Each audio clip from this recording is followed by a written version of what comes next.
Aujourd'hui, on entre dans un sujet délicat, un sujet dont tout le monde parle, mais que peu ont vraiment le courage de regarder en face. Pourquoi, en 2025, alors que la diaspora haïtienne n'a jamais été aussi talentueuse, aussi visible, aussi admirée, autant de joueurs hésitent encore à rejoindre la sélection nationale, pourquoi ces jeunes stars qu'on voit briller en Ligue 1, en Bundesliga, en MLS, finissent parfois par dire « pas maintenant » ou pire « non ».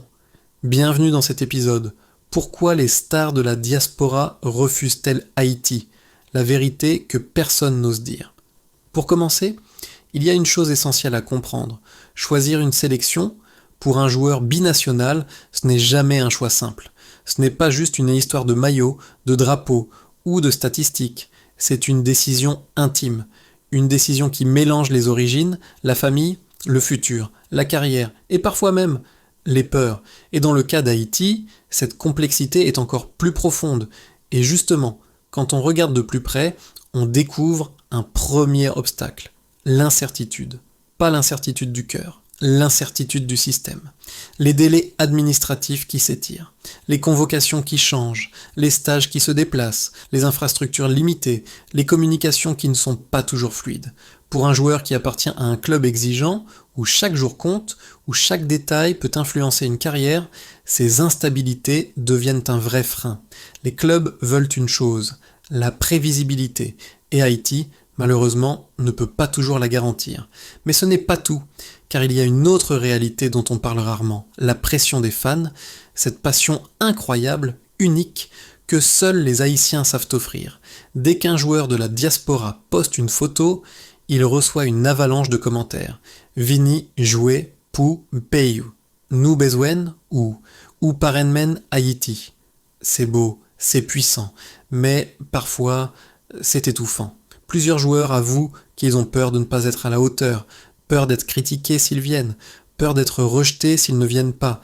Cette pression émotionnelle, cette intensité, elle pèse lourd sur des jeunes qui n'ont parfois que 20 ou 22 ans. Et puis, il y a l'argument le plus dur, peut-être le plus tabou, la réalité sportive.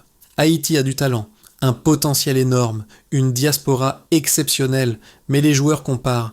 Ils comparent les infrastructures, la qualité des terrains, la stabilité des projets, la vision à long terme, la cohérence des staffs, la modernité des outils. Et lorsqu'ils mettent Haïti face à leurs autres options, France, Canada, USA, Angleterre, même Jamaïque, Haïti ne gagne pas toujours ce duel-là. Ce n'est pas une critique, c'est un constat. Un constat qui fait mal, mais un constat réel. Et malgré tout cela, il reste une dimension dont personne ne parle assez. Le courage. Parce que jouer pour Haïti en 2025, ce n'est pas un choix confortable. C'est un acte de conviction, un acte d'amour, parfois même un acte de sacrifice. Tu acceptes les déplacements difficiles. Tu acceptes les critiques si tu performes mal.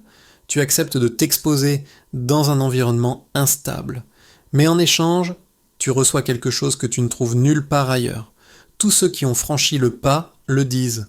Lorsque l'hymne haïtien résonne, tu ressens quelque chose que tu ne peux pas expliquer.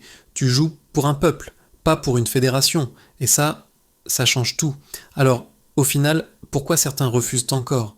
Pas par manque d'amour, pas par manque d'identité, pas par arrogance. Ils refusent par peur de l'imprévu, par besoin de stabilité, par pression des clubs, par manque de garantie sportive, par manque de communication, par souci de protéger leur carrière. Et parfois, parce qu'on ne leur parle pas assez tôt, ou pas assez bien. Mais la vérité, la vraie vérité, c'est que la diaspora n'a jamais tourné le dos à Haïti. Elle attend seulement que les conditions s'améliorent, que la fédération offre un cadre professionnel, que les clubs aient confiance, que le projet soit solide, stable, inspirant, parce que les joueurs ne refusent pas Haïti, ils refusent l'incertitude. Le jour où le football haïtien se structurera, où les processus seront clairs, où le projet sera ambitieux, ce jour-là, les portes de la diaspora s'ouvriront toutes seules. Merci d'avoir écouté. Avant de juger un joueur, il faut d'abord comprendre ce qu'il vit et surtout ce qu'il craint. On se retrouve très bientôt pour un nouvel épisode.